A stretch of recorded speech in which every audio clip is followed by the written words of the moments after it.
In this video, I'm gonna talk about dribbling basics.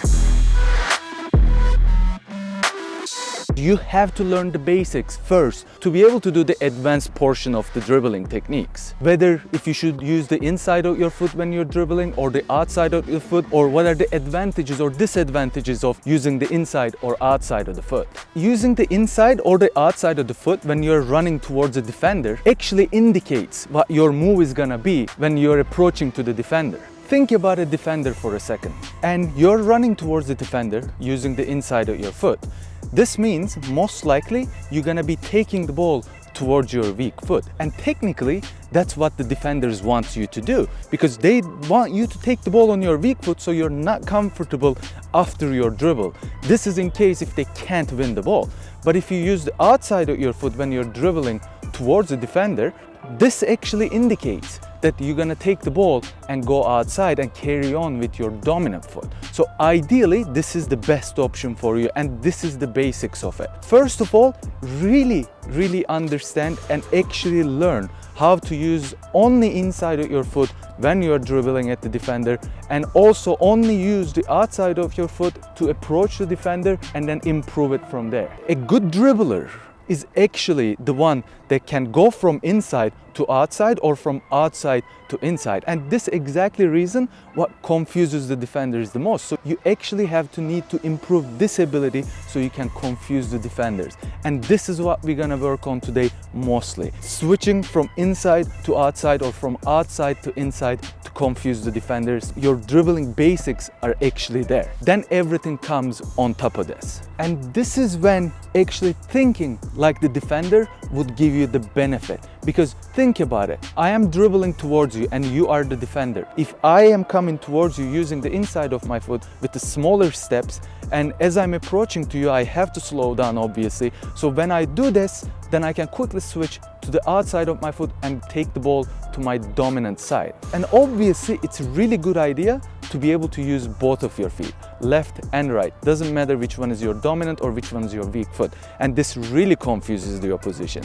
And to be able to do the elastico or the roulette type of dribbling techniques, you actually need to be able to use both of your feet as your dominant foot. So you really confuse the defenders. This is your first exercise. You're gonna set up cones and you're gonna be running towards the cone.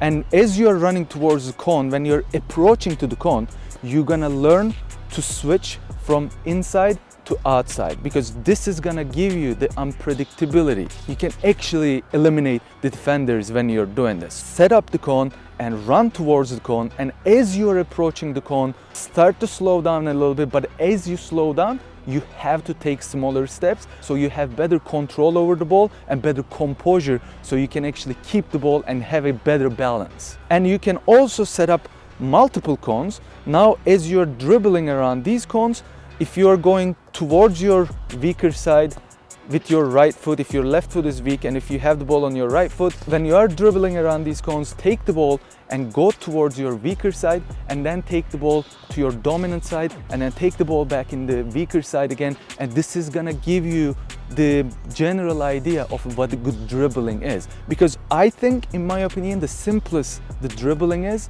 the better it is and more effective it is. And also when you are going in between these cones, make sure you switch from right foot to left foot to right foot, to be able to get used to this during the game, because it's gonna be much better for you if you can use both of your feet. And your balance is incredibly important. Really work on trying to keep the ball as close to you as possible so you have a better control, better composure over the ball. If you are going faster with the ball, you can actually kick it a little further when you're dribbling, but as you're slowing down, you really need to keep the ball as close to your body, not straightly under you, but just like about a half a foot or a foot in front of you, so you can actually have a good control over the ball. And make sure you do this drill until you are so comfortable that you don't have to think about switching. You're not even thinking about it. It's just like you're used to it, and it doesn't affect you at all when you're thinking about it. You're not even thinking about it. Your dribbling technique really depends on your abilities. If you're a fast player, you don't really have to worry about the dribbling portion of this so much,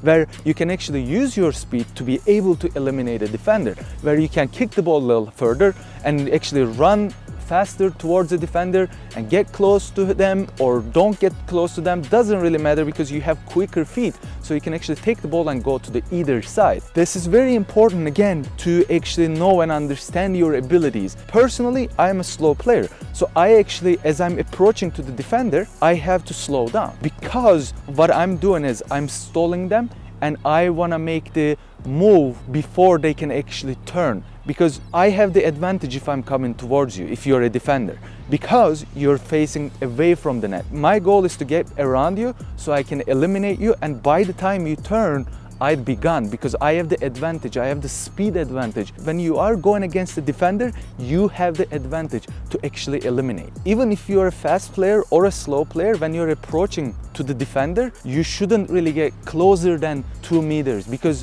defenders are stronger and they have long legs. So you actually want to avoid this. You want to avoid that distance where they can reach you, and they will reach you because they are good at slide tackling, or they are good at using their bodies to win the ball. So you need to keep that in mind as well, that you are the weaker player when it comes to physicality compared to a defender. And if you are playing against a smart defender will always wait for you to actually make the first move, because if they make the first move, that is your clue. You can go around them.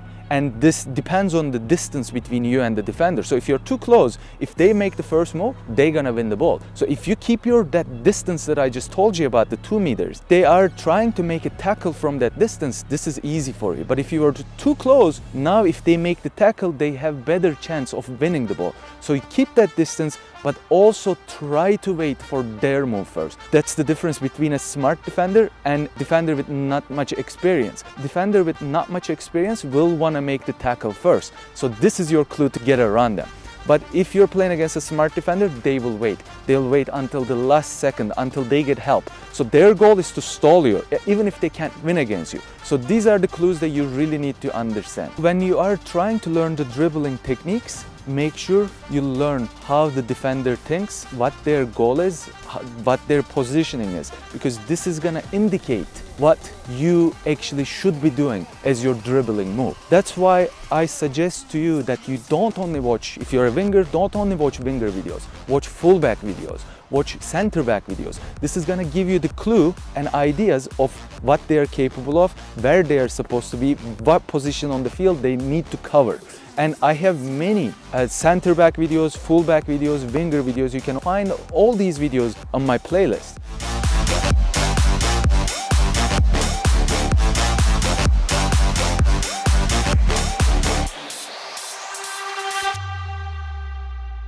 I hope you enjoyed this video. Thanks for tuning in. You can find my playlist right over here. Please drop a like, subscribe to my channel with the notifications on, and I will see you next time.